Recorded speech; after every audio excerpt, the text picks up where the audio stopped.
Hey guys, we're back, and today we're going to go over the entire modern 911 turbo range.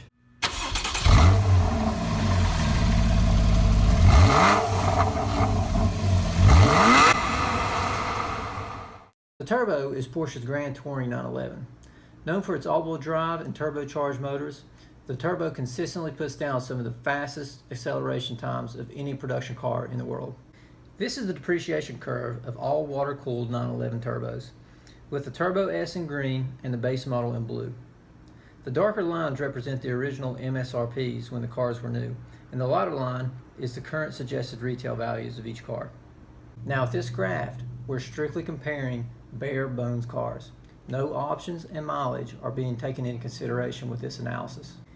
It's not hard to figure out that the values are going to drop as the cars age, but let's focus on a few key areas and point out some interesting details.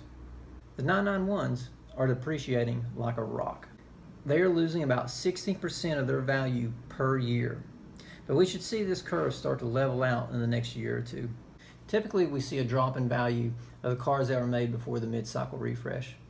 Now, I think we're going to see that same drop in the 991s, but I don't think it's going to be as steep as it was for the 997s. The changes of the 991 Turbo after the refresh just weren't that significant, and I don't think they're going to affect the value that much. Speaking of the 997, other than the mid-cycle refresh, these are depreciating at a rather linear rate. This is a chart showing how much value each model year has lost compared to its original MSRP. Being one generation old, they've already lost a big chunk of their original value, and we're starting to see some of them on the market for less than 50% of their original MSRP. Now what I find really interesting is when you compare the 997s with the 996s. The 996 Turbo has a current reputation of being the car to buy. Most people agree that the prices have bottomed out and the car is starting to appreciate. So I did a little bit of shopping around. Some of the low mileage cars that are in pristine condition are going for a premium. But a quick search shows many 996 Turbos in the same price range as they were about a year ago. When shown side by side, the depreciation curve of the early 996s and 997s are nearly identical. Take a look at the first 3 years that the 996 and the 997 were made. The depreciation curve for both of these cars is nearly identical over that time period. So if many people say that the 996 is appreciating and my data is correct, that means that the 997s aren't far behind.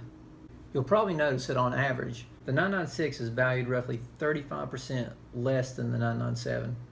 Being an older and initially cheaper car explains some of this, but I think we can attribute most of the loss to the 996 not being a popular car to begin with. For a multitude of reasons, the 996 is one of the least desirable 911s ever produced. On the other hand, the 997 is the last true enthusiast 911.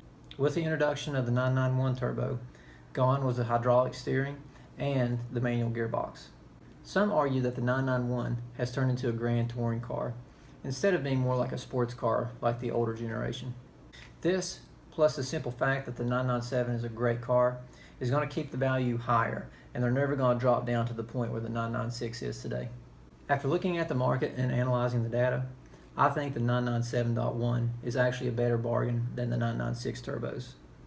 The 996 may be cheaper at the moment, but for long-term value, I think the end of an era 997 is going to hold its value much better than the not-so-popular 996.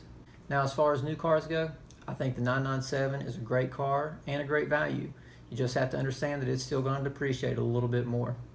Now with the 991s, I think we're going to start to see that curve flatten out a little bit over the next year or two. If you can't wait, go ahead and get you a 2014.